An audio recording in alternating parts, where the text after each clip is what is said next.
Well, I'm actually really excited about what we're going to look at today. We're going to look at Psalm 26. And I think Psalm 26 is sort of a often neglected, understudied psalm that people don't find very interesting in contemporary communities. And we'll see why very soon. But there are songs that are off-putting for a number of reasons. One of the main ones, I think, in the contemporary church is violence or cursing or very hateful rhetoric toward enemies or something like that. That's often a reason, but this one is a much milder psalm, and yet I think it still is very boring or uninteresting to people because it just to preview what we'll sort of be getting into. I think it can be understood as sort of a self-righteous psalm, or a psalm that is rooted in a claim about the psalmist's own good situation before God, which is just not a sort of posture of spirituality that is pushed a lot in our churches today, to be confident in our good standing as religious people in general. It's often the other. Be confident in your bad standing and lean on grace or mercy as a theological concept that balances that out. And this prayer doesn't really show much interest in that kind of a posture. It's really one that is prayed from a position of confidence. So I find the theological issues that emerge out of this prayer to be really generative. And while on the surface, I think this kind of a prayer gets dismissed quickly as being self-righteous or something like that, I think there's something to be said for the virtue that it embodies. But hey, we got it going. Yeah. Oh, you got it going? Yeah. Thank you. But I think it's quite thorny. So I'll be really excited to hear what y'all think and how it comes across to you. Spoiler alert, we're going to be looking at a New Testament text today as well to sort of get at Psalm 26 and what it's doing and how to hear it. But I won't blow that yet. We'll do that in 20 minutes or so. First we need to kind of hear the psalm in its own right. But I guess before we get going, I'll just reiterate, especially for those of you who just walked in, a question or two that we can keep in mind as we hear this psalm and as we sort of negotiate its meaning today. First of all, I want to point out that Psalm 26 is it's a petitionary prayer. So we've seen some psalms that are praises or declarations, worship texts. We've seen moral texts that sort of teach how to be moral or how to walk, like Psalm 1. And then we've seen lament prayers that pray or petition for God to do something, right, for the psalmist. Psalm 26 is such a prayer. It does pray for God to do something specific for the psalmist. As we can see in verses 1 and 2 right there, judge me, Yahweh, examine me, O Yahweh. And then in verse 11, redeem me, be gracious to me, right? So the prayer overall, as we'll see, is a petition for help. But it's really of a very different sort than what we've seen so far. Psalm 6 is the other lament we looked at, which was prayed from a place of isolation and abandonment and fear and crisis, pleading with God to act restoratively to the psalmist, and even mentioning that it might be God's own anger that is the result of the psalmist's situation. But either way, the psalmist in Psalm 6 is just purely desperate for God to help. And as we'll see, the tone of this psalm is not really one that emerges so much from a crisis, but it seems to be more located in daily life, or I wouldn't say quite routine, but it could be prayed on a lot of occasions, not just by one who's alone or in crisis. A question I want to lift up for us today, or a couple of questions, as we come at this psalm, would be, how does our goodness or our righteousness, personally, as individuals, and as community, but primarily thinking as individual people in communities of faith, how does our own moral goodness or righteousness or moral integrity factor into our prayer and our worship? what place do we have to proclaim our goodness before God? And when is that appropriate? How is it appropriate? What role does it play? On that score, we might ask, what is self-righteousness and what does it consist of? How is it different? How is being self-righteous different from claiming moral integrity about ourselves? And is there a difference? Is there any place for a Christian to claim moral integrity and to stand firmly in that claim and stick by it? Or is that purely and indisputably what we might call arrogant or self-righteous or overly confident, right? I think that the Christian tradition today, in general, describes sort of any kind of claim to morality or good moral positioning before God as an overstep. I think in general we think there should always still be some room to say, I might be doing okay, but I'm probably not, right? Like I need to sort of keep an open mind to the fact that I'm not all that good after all, because we have to leave a theological space for one of our most important doctrines, and that is of God's mercy, right, and God's love for us as sinners. And yet, I think, as we'll see, it's important to interrogate some of the implications of that constant theological posture. To continually be in a place of seeing ourselves as wicked or sinners or whatever before God, morally, what's the word I'm looking for? Not being able to claim moral integrity, essentially, but being constantly claiming that we need to be mercifully treated, that we need grace. I mean, being in that position all the time, I think, has some difficult implications for I guess our view of ourselves, our view of our community, and finally, it has odd implications for the very doctrine we think it upholds, which is God's love. I think that there's, as we'll see today, there's something also to be said for, I mean, God loves us even though we're sinners, but there's something also to be said for God really loving us when we aren't sinners, and when we do justice, and when we're good, and when we actually walk in the ways that God has ordained and envisioned for God's people. When we walk according to, say, Psalm 1, right? Like we started with the course. There's a vision there for how to live, and the idea is that someone will follow it eventually. So what does that look like then to mature, to successfully do Psalm 1, and then what do we do with that life of moral integrity? How do we carry that? How do we contrast that with self-righteousness? And what's the mature, good, healthy place for moral integrity in our communities?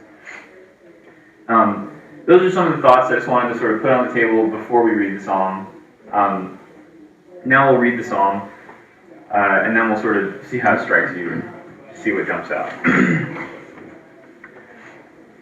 So, this is Psalm 26. It's a David psalm. Judge me, Yahweh, for I have walked in my integrity. In Yahweh I have trusted. I have not wavered. Examine me, O Yahweh, and try me. Refine my inward parts and my heart. For your faithfulness is before my eyes, and I walk constantly in your truth. I did not sit with people focused on emptiness, and with ones who are hidden I did not go. I hate the assembly of those who cause evil, and I do not sit with the wicked. I will wash my hands in innocence, and I will go around your altar, O Yahweh, proclaiming in a voice of thanksgiving, and recounting all your wonderful deeds. O Yahweh, I love the habitation of your house, and the dwelling place of your glory. Do not gather me up with sinners, nor my life with the bloodthirsty ones, in whose hands is wicked behavior, and their right hands are full of bribes. But I will walk in my integrity. Redeem me and be gracious to me. My foot stands firmly planted. In the great congregation, I will bless Yahweh. Sorry. Hi, no, it's fine. There's sheets with the song on it around the room.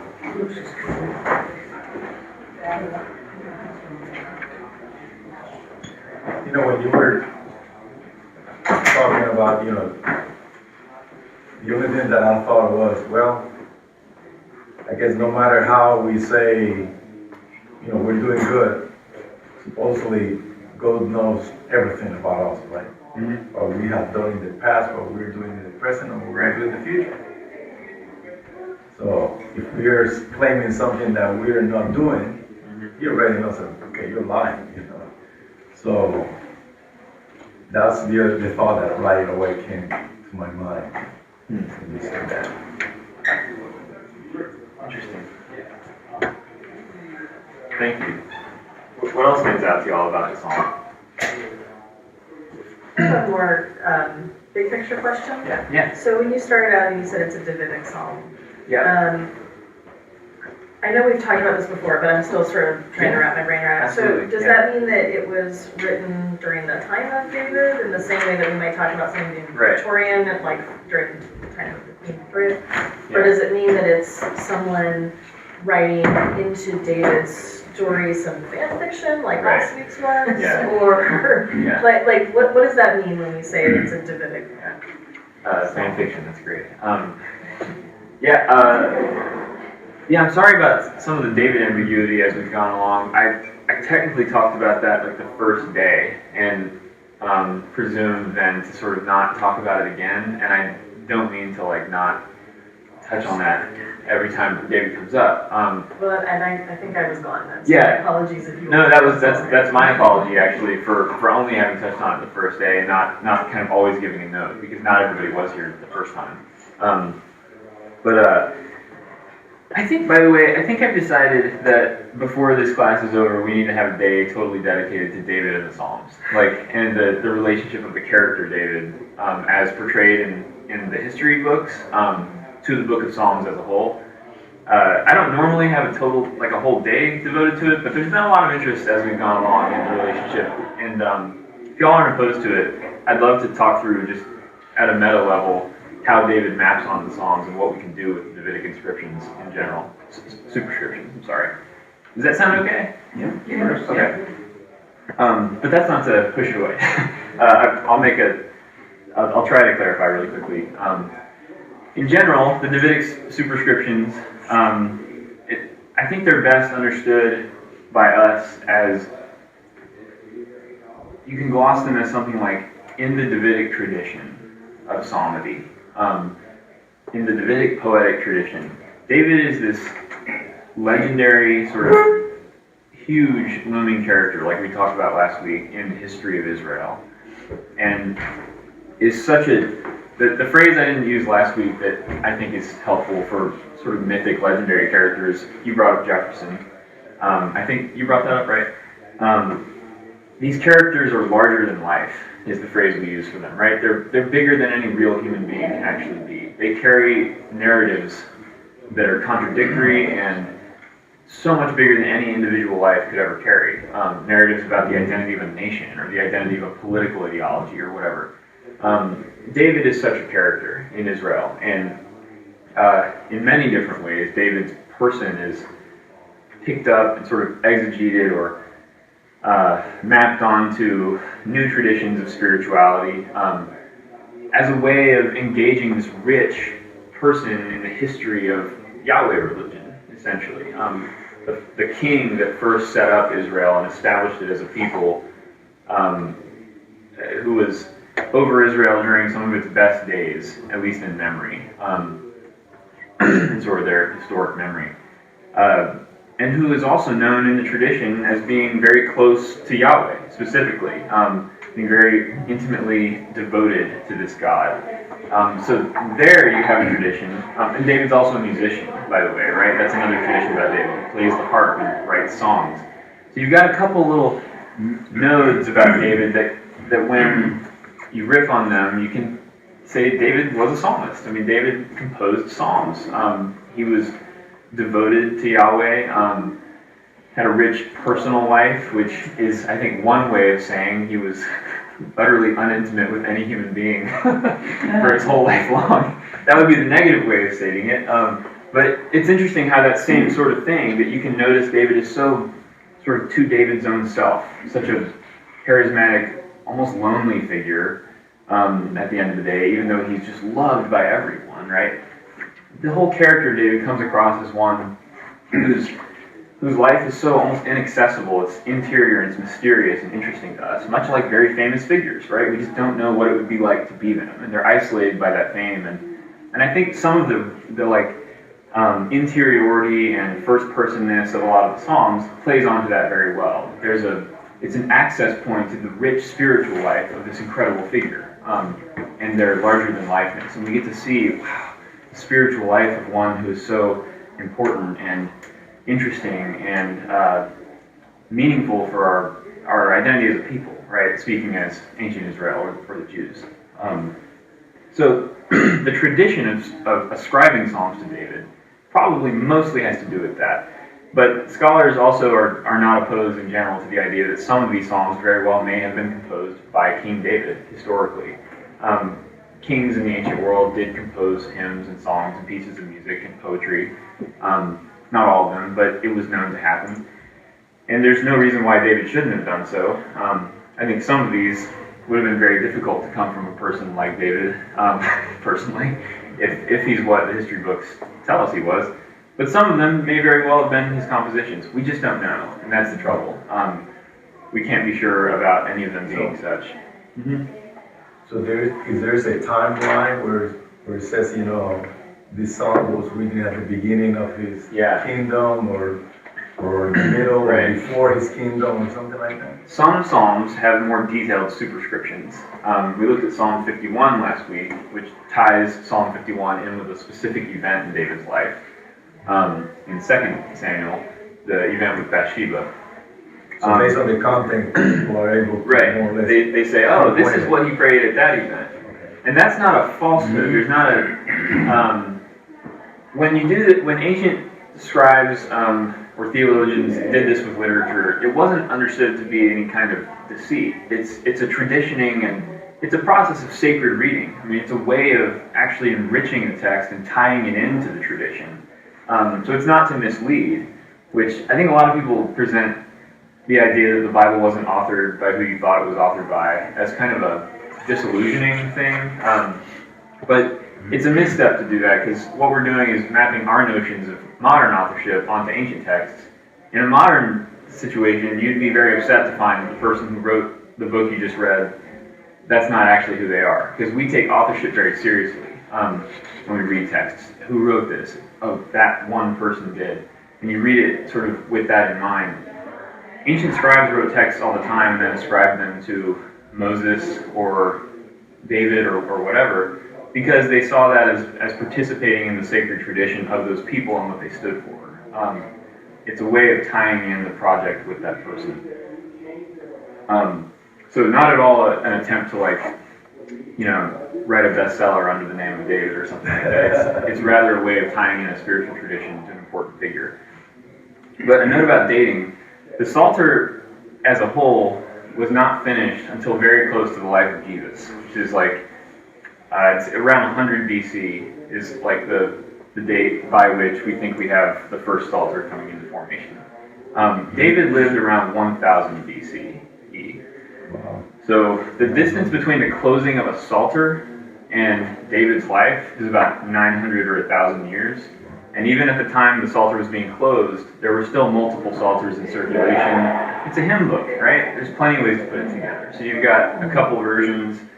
The Davidization of the Psalter, as we call it, David's name getting ascribed to these psalms, is like a 300 BCE kind of process. So again, about 600, 700 years after David lived. It doesn't mean that some of the psalms in the Psalter might not be 1,000 years before that, or might not be from that time. Probably very few of them, though. These are late texts that seem to have taken on that superscription later. That's like David in Greek. Does that help a little bit? Yeah. For the moment? Okay. This particular psalm is, I think, most helpfully understood not in light of David's life, but rather as a separate text altogether from a later period. Yeah. Go I ahead. still have a question. How were these texts preserved for 1,000 years before the time of Christ? And were they altered during that time? Yes, they were. Yeah. That's the Yeah. process. Well, they Right. were written at some point early on, I assume. Right. Yeah. Some of them were. We have a couple songs that seem extremely old, but many of them are from what we call the post-exilic period, which is like right after 400 BCE or so. And then some of them are very, very late, like close to the canonization of the Psalter. But the short answer is the scribal community in ancient Judah preserved texts in their libraries, probably many more texts than we have, and probably texts very different from what we have now, in terms of the versions they might have had. But some of them we might have very close to what was originally transmitted. Some texts, by virtue of their age, would have been sort of left as they were, intact. Exodus 15 is such a text, the Song of the Sea that Miriam sings.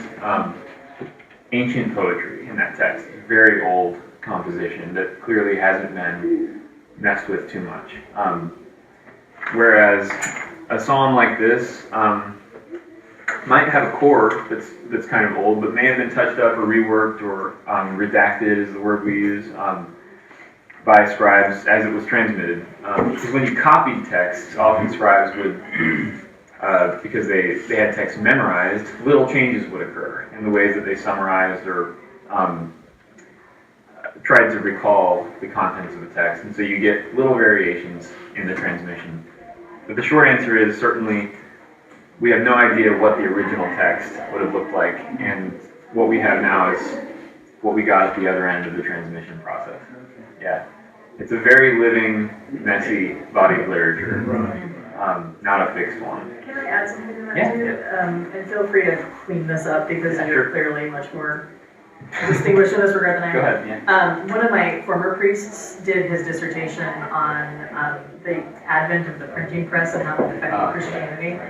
And he talked a lot about how the notion of the exactitude of Scripture is something that happened once it got written down, and once we could, and once that written down was disseminated, right? And so once there became a version that if we had a question we could look to, but then there was this fundamental shift in the way that we understood the story and the way we understood the Bible, and the way that like it became a much more literal translation. And he also is from Cuba, and so he said this not unkindly to the mostly white members of the English-speaking population, that this was a very white European problem. That this notion of the fluidity of text and that a story has, like, this is the way you tell the story is a very sort of European and then American notion, but that in the rest of the world, there's just a much higher comfort level with the idea that the stories change and that they retell and that it depends on who's telling it, that it's going to shift a little bit, and that but that the meaning and the themes are what matter, as opposed to me asking questions like, what does that verb of mean? right, like that's my white problem. Whereas other cultures don't fixate on that. It's distinctly I think the printing press point is very important, especially for the notion of a Bible that we have. Prior to the printing press, you don't have a rapid, reproduction of the same text without the intervention of human hands and human minds, right? Copying text is an incredibly different process than a machine literally copying a text. So for the first time, you get the ability to actually have many copies of the same text, which creates this notion of uniformity that basically didn't exist until then. It is true that the people who copied the copy of the Hebrew Bible we have today, the Masoretic text is what we call it, the Masoretes, this word comes from tradition, or like they're people who were very interested in preserving the text.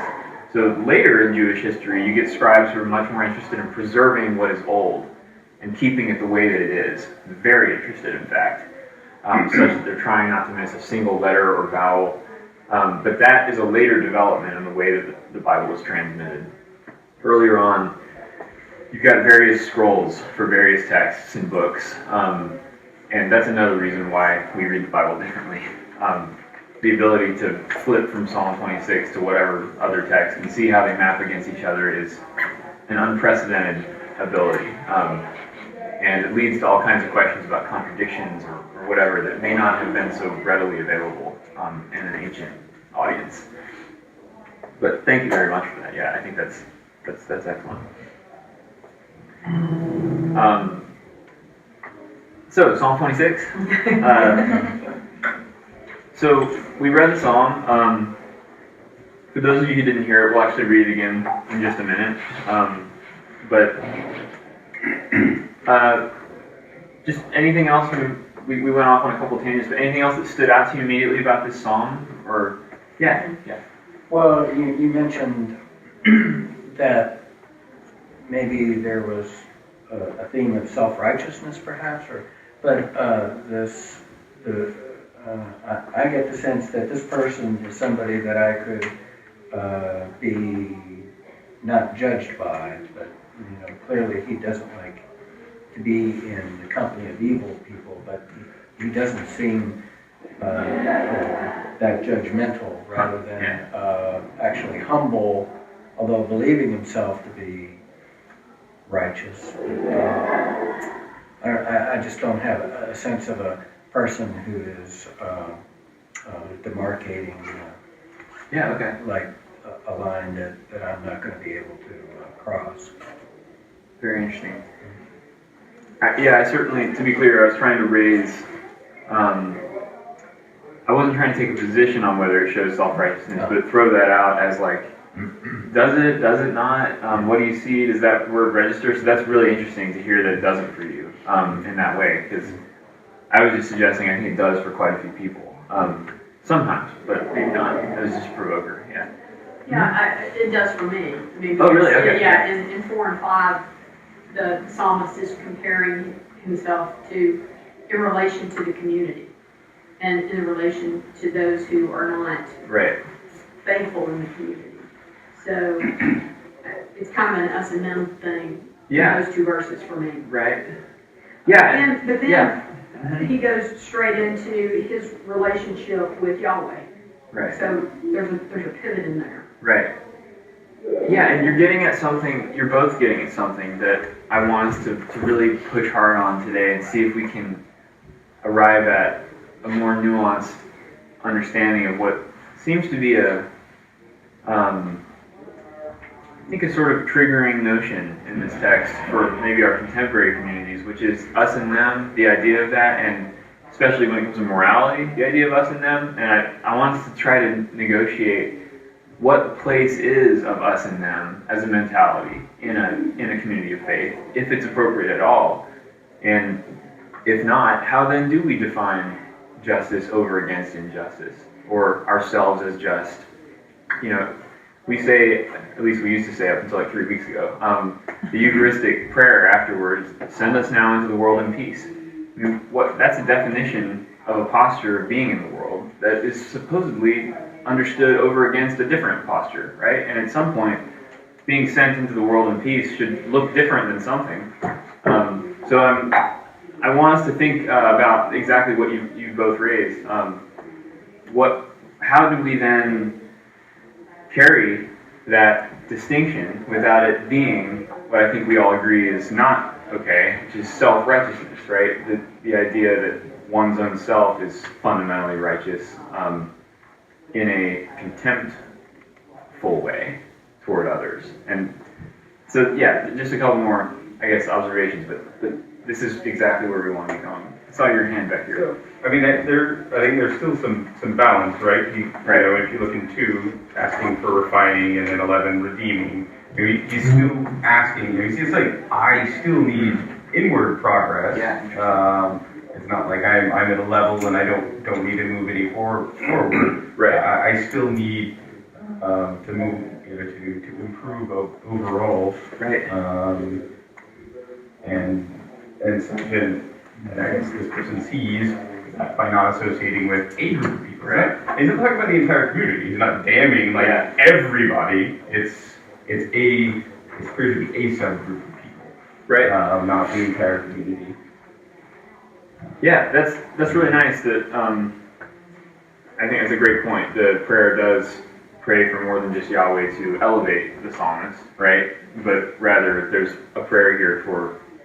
I mean, the idea of refining seems to me that it's not a complete claim to finished moral integrity, right? It's not, I stand here completed, like I've done it, I've got there. There's still some room, it seems, for, and there's still room for the agency of God in the making of this person's character, right? It's not, the psalmist's own agency and ability to be righteous is not the only thing that's articulated here. I think that's really interesting. Yeah, your hand. Yeah. And then 9 and 10, to me, 4 and 5 is, the psalmist is setting himself apart from the community. But in 9 and 10, the psalmist is then asking Yahweh not to lump him in with everybody else. So there's still kind of a,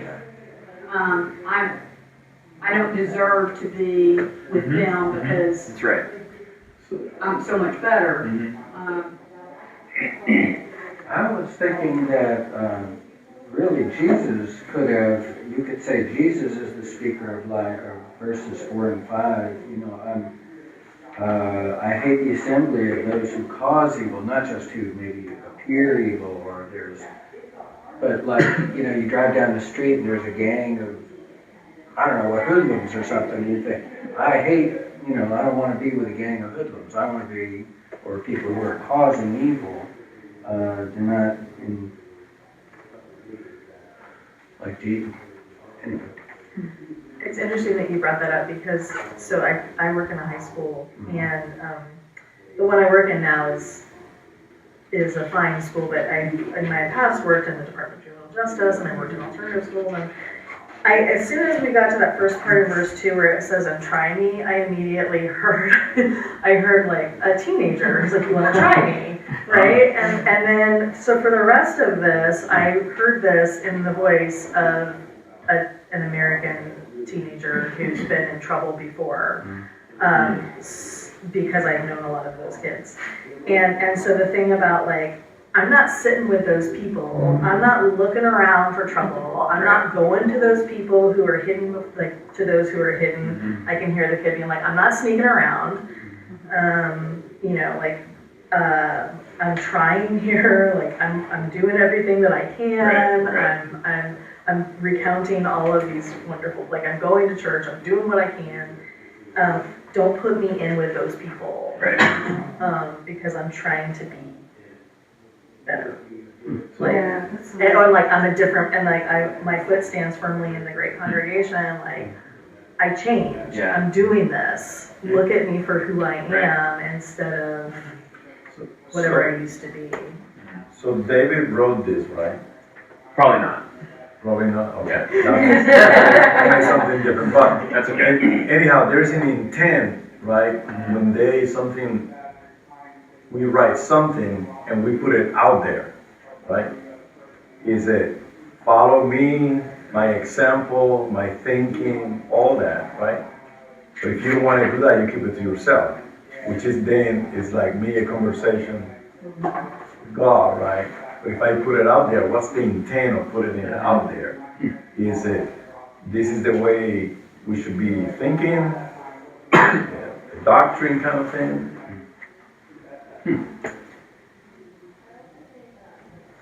I think one of the things I want to make sure we're seeing to synthesize, I guess, some of the last couple of remarks that I think have been hitting on this.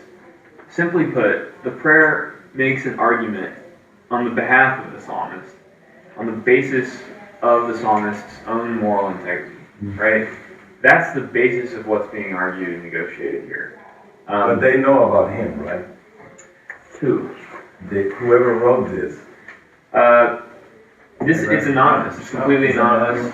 Wouldn't have known who wrote it, even in the communities that sung it. This is a lot like the hymns in our own songbooks, where we hear the rhetoric, but we don't really have any idea about the origin, right? So there's the power or the authority of the song is not rooted in the authorship. It's rooted in its ability to effectively convey what the tradition deems important for formation.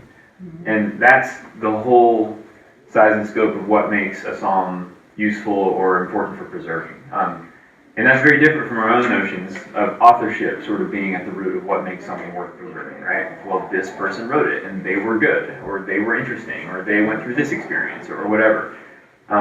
Instead, the text itself is deemed to be, in some way or another, carrying a theological posturing that is important for the community's formation, right? That we need to somehow negotiate and incorporate into our own communal life. So that's why I draw our attention to the shape of the rhetoric of this prayer, which, unlike maybe another prayer which pleads that Yahweh will act based on Yahweh's faithfulness, and the psalmist is in distress, in a crisis or something, on the basis of your own faithfulness, act for me, help me, right? Save me from death. This psalm says, judge me, vindicate me, or examine me, search me. I mean, really bold claims, to tell God, go ahead, try, search. I mean, that takes some confidence to actually tell God, have a good look, right, at all of me. I've already looked. I'm confident that what you'll see is, and then he gives a list, right? There's a long itemized list here of the ways in which this person has walked in integrity.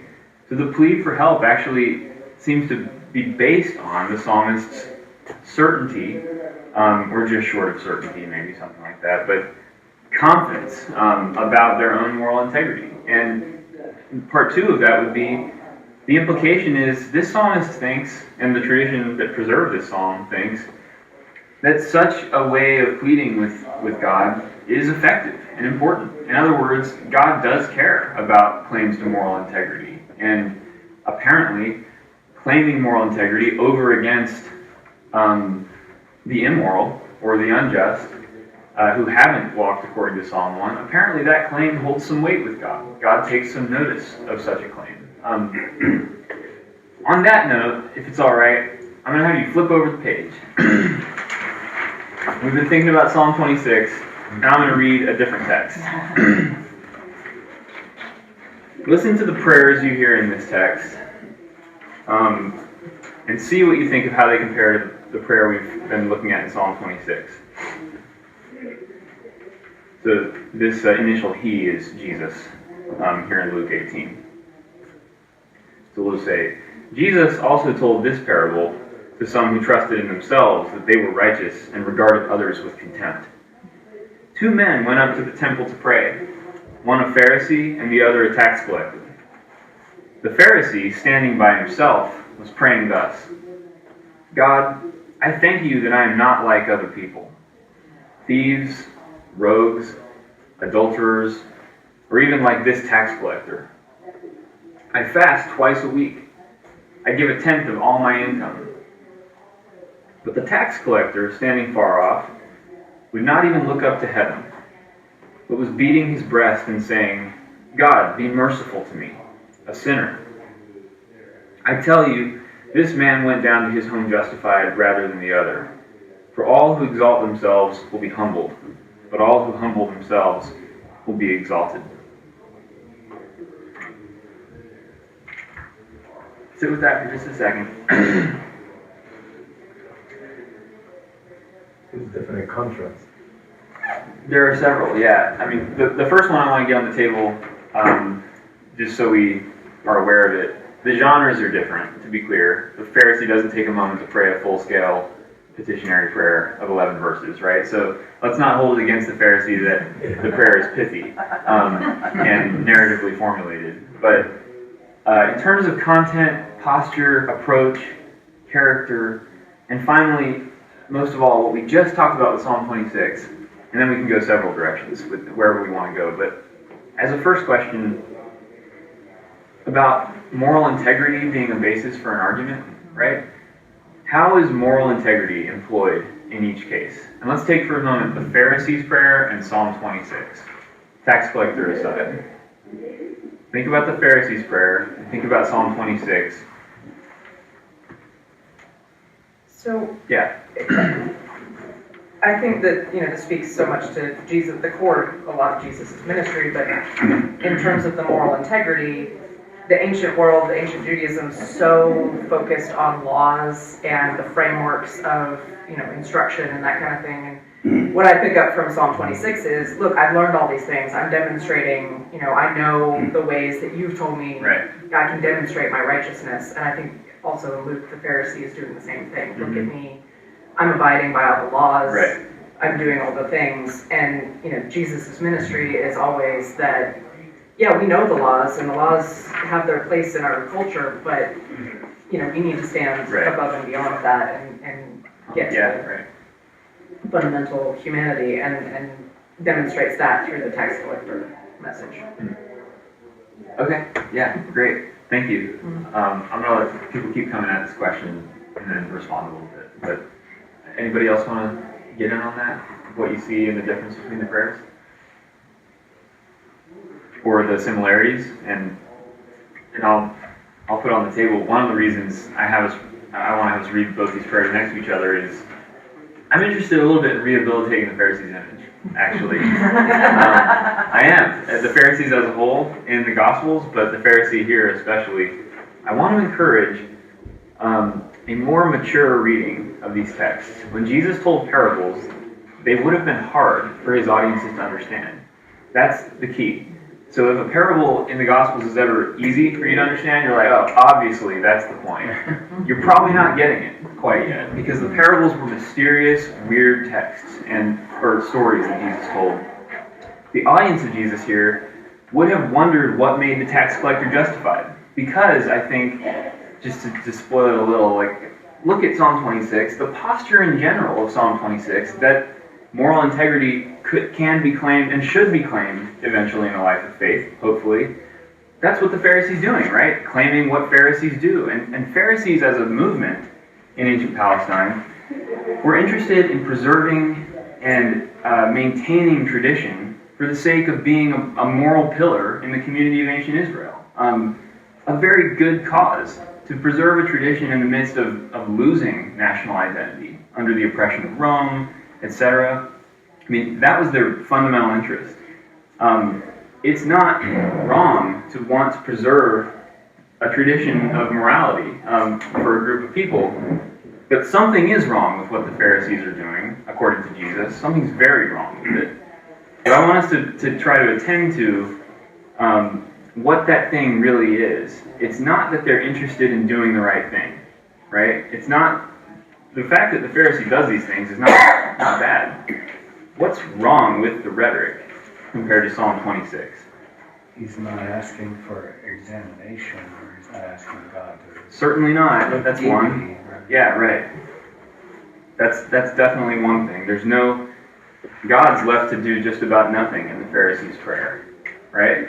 I mean, as a matter of genre, what is the Pharisees' prayer in terms of genre? We've talked about different kinds of prayers in this class. Can you name?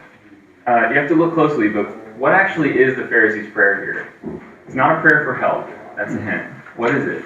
Declaration. It's like close. Gratitude. And what's the word that we've used? It's thanksgiving, right? Because he says, "I give thanks," or "I thank you," right? Mm-hmm. Yeah, gratitude. So we've talked about Thanksgiving prayers in this class. How do you give a Thanksgiving prayer?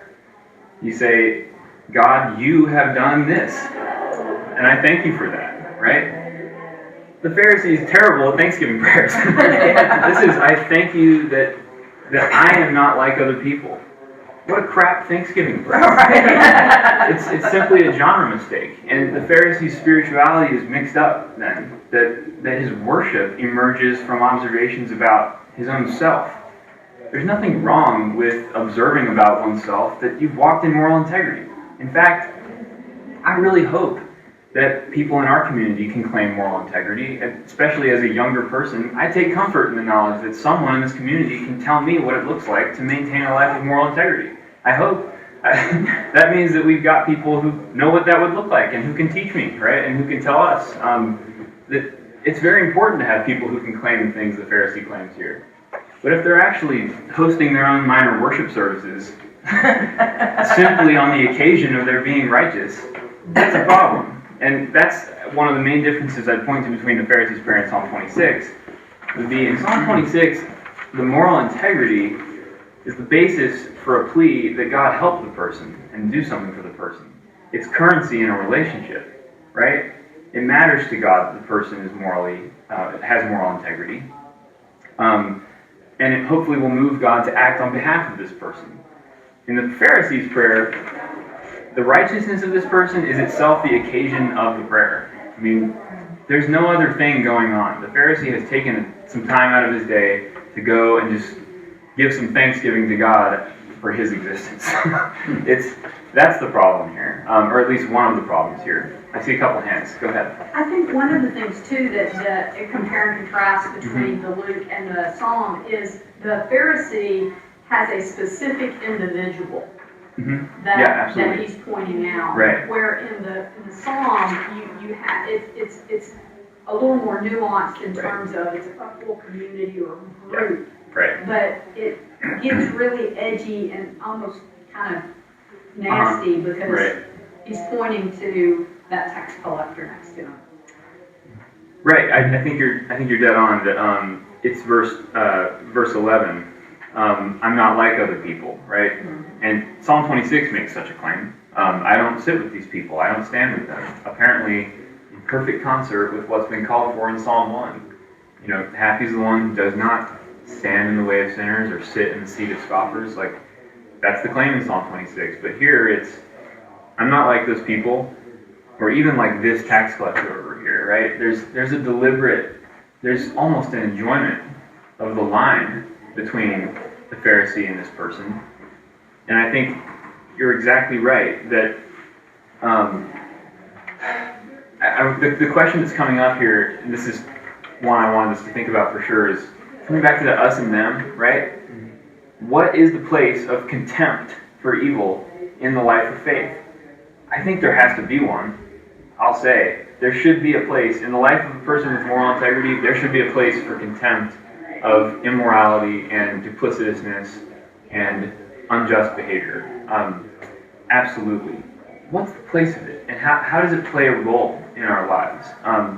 Is it itself, is it sort of a self-sustaining thing that we sit around and enjoy? I think the posture of the Pharisee with regard to that is, I really enjoy the way that my moral integrity separates me from other people, right? I like that line.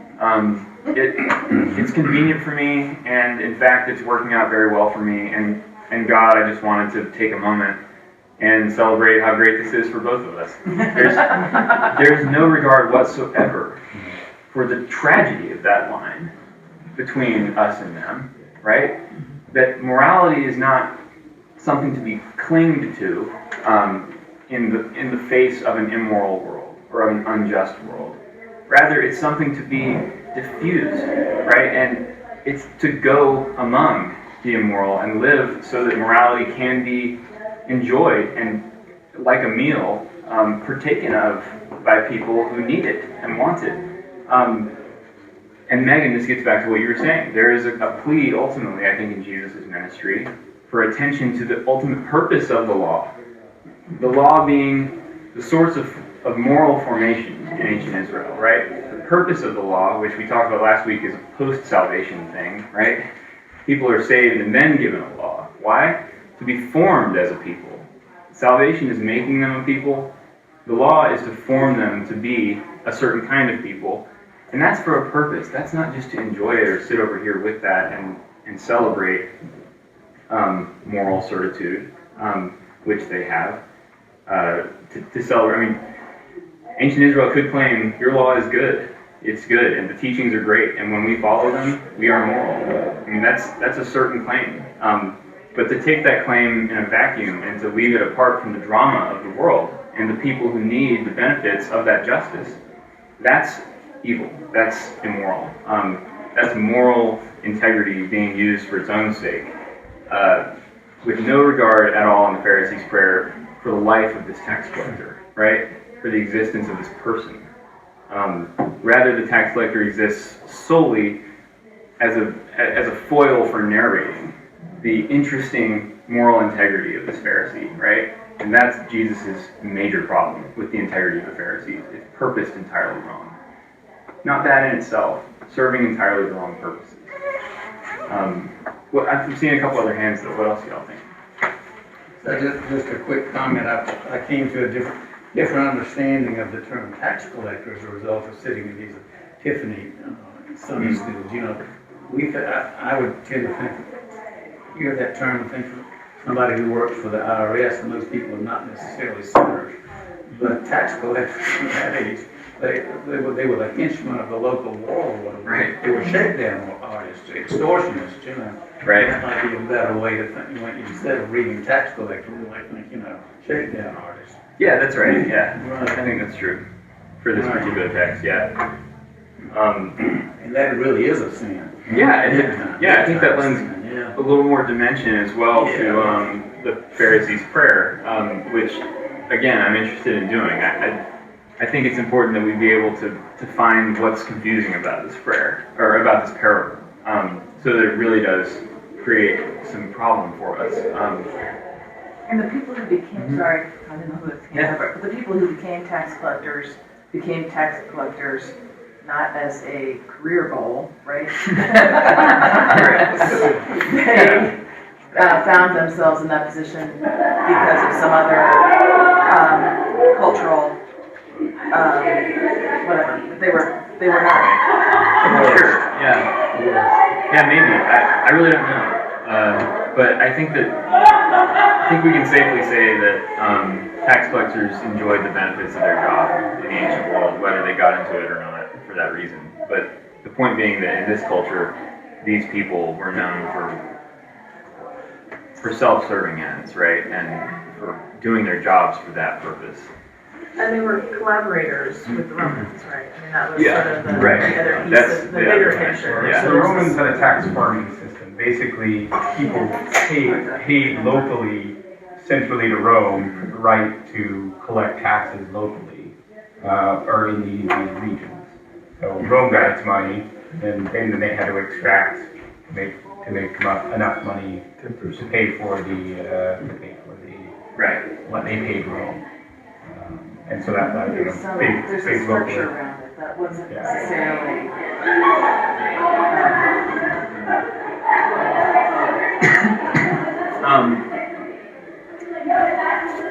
So, I mean, coming back to that comparison overall, I just want us to appreciate that the Pharisees actually praying a nearly traditional prayer. And I think often this parable is held up as an example of completely idiotic, arrogant moron that we can all agree is just despicable and an obviously tragic, contrite person. And I think that while we often appreciate the dimension that makes the tax collector reprehensible, and therefore can move to saying something about God's mercy for people who are sinners, I think we often don't do the other part of the task with this parable and say, there's also a reason why the Pharisees' prayer is a good prayer, and why the Pharisees coming from a pretty good place. The claims are good claims. They're true. The Pharisee has actually done these things. And God, I think, contrary to very popular, I think the ways that the Gospels are often held up to represent the difference between Pharisees and whoever, God is not actually displeased with following Torah. God doesn't not want the Pharisees to do what the Pharisees are doing. The problem is that the Pharisees have made the Torah into a mechanism for defining themselves over against those they hate. And it's become an angry project, right? It's become a project of differentiation rather than a project of unity and ultimate restoration of relationships. Instead, the Torah has become a tool for drawing deeper lines in the sand. And when moral formation in itself becomes a tool for drawing deeper lines in the sand, it has collapsed into a project for essentially, building up our own fortress that we can keep those we hate out of. And we get, moral formation becomes narratives we tell about people we're not like. That said, one of the conclusions I want us to come to through this psalm is that, and through the comparison, is that when moral integrity is only comprehensible through comparison to the wicked, it's really an immature notion of moral integrity, right? And being able to recognize wickedness, which both the Pharisee and Psalm 26 can do, being able to recognize and call wickedness out for what it is a good thing that should result from moral formation. However, it's not the same as being able to model and carry out real moral integrity. It's really a more adolescent stage in the process of being morally formed. Just to be able to say, I'm not like that. That it needs to develop into something that involves and incorporates the narratives of those people as a good part of the narrative of moral formation. But the point there would be to say, I think us and them is not in itself an improper paradigm for Christians. And us and them for its own sake and as an ultimate purpose is a problem. But us and them is a fundamental grammatical structure for being moral.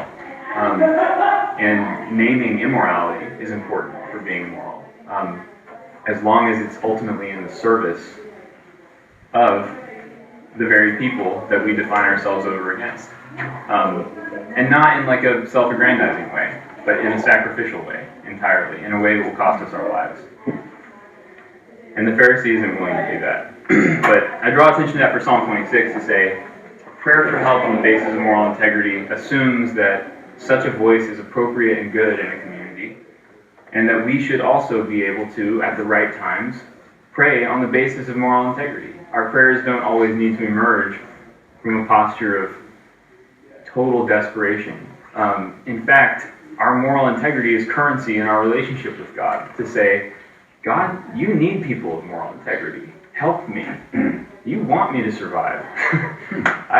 I am useful to you for an important project that you care about.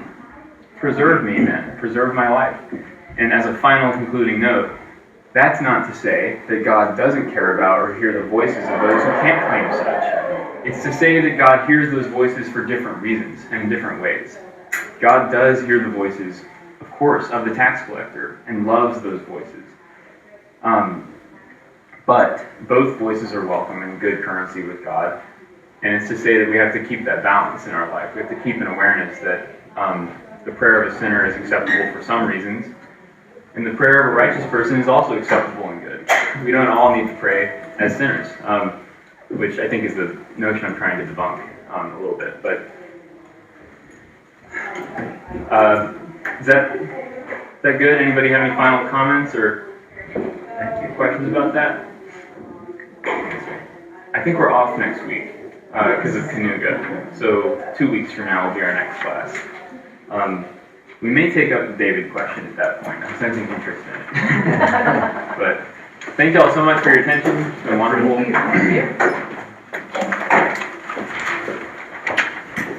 You talked about David and the different parts of him being maybe both strong and weak. And, Absolutely.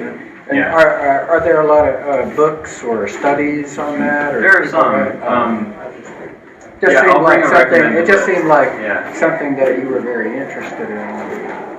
Yeah, I can bring like a list of a couple books or articles that are useful about that, for sure. Yeah, there are definitely some. It's a very controversial subject. I imagine so. Yeah.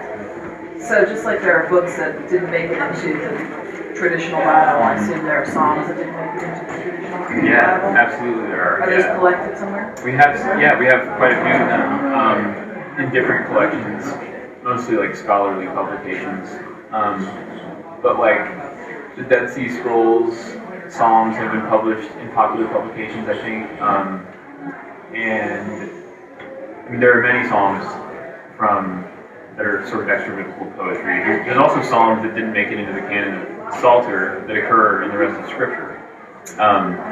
So you get characters praying Psalms like Hannah in 1 Samuel 2 prays a psalm celebrating Samuel's birth, and it's a Thanksgiving song, just like the ones we find in the Psalter, but it's not from the book. Yeah. So the Psalms are a flexible tradition. While the Psalter was closed as a hymn book, it doesn't exclude other songs as useful and important. It just is its own collection. Yeah. Yeah. Thank you. Thank you very much. We were away last week, Oh, yeah, right. yeah, so. Sorry about that. Probably missed the references. Well, no, that's okay, that's okay. At some point, maybe I'd like to get your translation of the song. Oh, yeah. 51. 51, right. Is that what you said? Yeah, that's what you said. Yeah, I don't have it with me today, but I can. But that's okay, sure, yeah, well, that, you know, we won't see each other for class for 2 weeks, so Right. who knows whether. Right. Well, thanks for Yeah. being here. I appreciate it. Yeah, oh, right, I'm sorry.